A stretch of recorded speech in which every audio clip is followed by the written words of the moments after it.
Well, I don't know if I'm getting into spoiler territory here. Can I say anything that possibly gets into spoiler territory here? I'm Ewan McGregor. My name is Hayden Christensen. My name is Moses Ingram. I play Anakin Skywalker. I play Reva Savander. And I play the part of Obi-Wan Kenobi.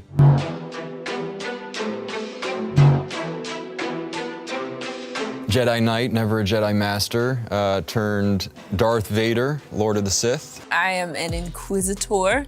I would call myself the Inquisitor, actually. A very complex character. He has a strong sort of desire for power. Fiercely intelligent and very quick on her feet. Someone who is always listening and intent on doing what she thinks is right, even if no one else agrees with what it is that she's doing. There's also a lot of inner conflict, and there's certainly an inner sort of struggle of identity.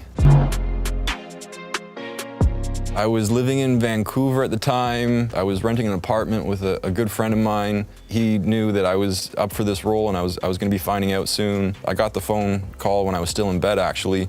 I remember coming out of the room, just like an ear to ear grin on my face, and my roommate looked at me and he was like, is that smile what I think it is? And then so I lit up an imaginary lightsaber,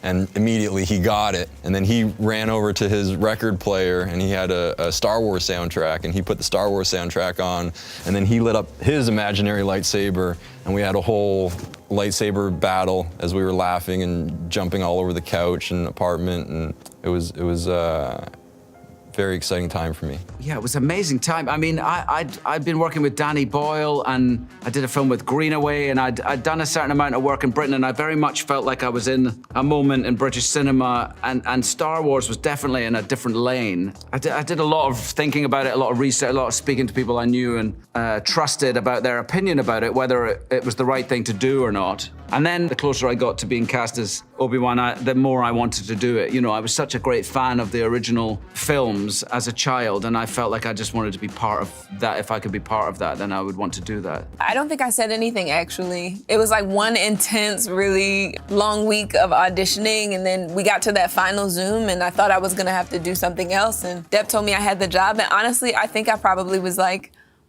okay, thanks. I think that's how it went. By the time I actually heard about it, I was stoked. It was a great experience. It was different from anything I'd done in terms of its scale. I got to work with Liam Neeson and Ahmed Best and Natalie Portman, and I had a great experience, making those films. On the original films, it was the technology, the fact that we did so much of the filming on blue screen and green screen. There were certain challenges with that, the fact that there was so little of the environment there. In episode 2, for instance, I spent a lot of time with some tall alien people who weren't really there, so that was challenging as for an actor to make that all realistic. Well, this one required a lot more athleticism than anything else. We did about 4 months of training before we ever even hit the stage to start acting, and so it just took a lot to pull everything together in that way. I always had a tough time not making the lightsaber sound effects when I was doing my lightsaber scenes, just because you're sort of, it's like muscle memory from being a kid. I always have the acting challenge of like playing a younger Alec Guinness, and that's my great joy in doing this, is to feel like I'm moving towards becoming Alec Guinness. That's always what I'm trying to do. Well, it's difficult to pinpoint a favorite scene. Some of them are so long ago.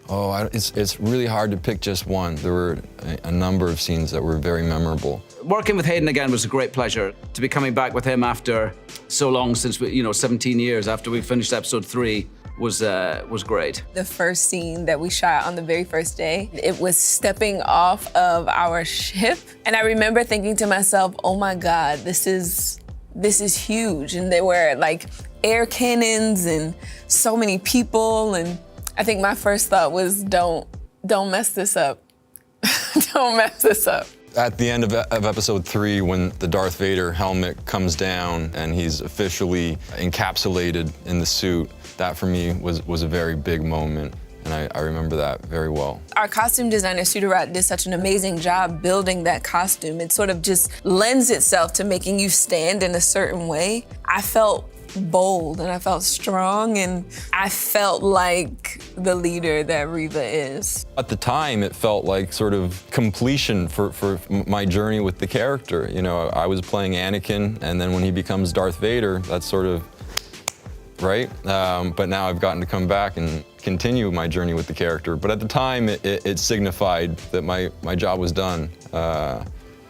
Little did I know.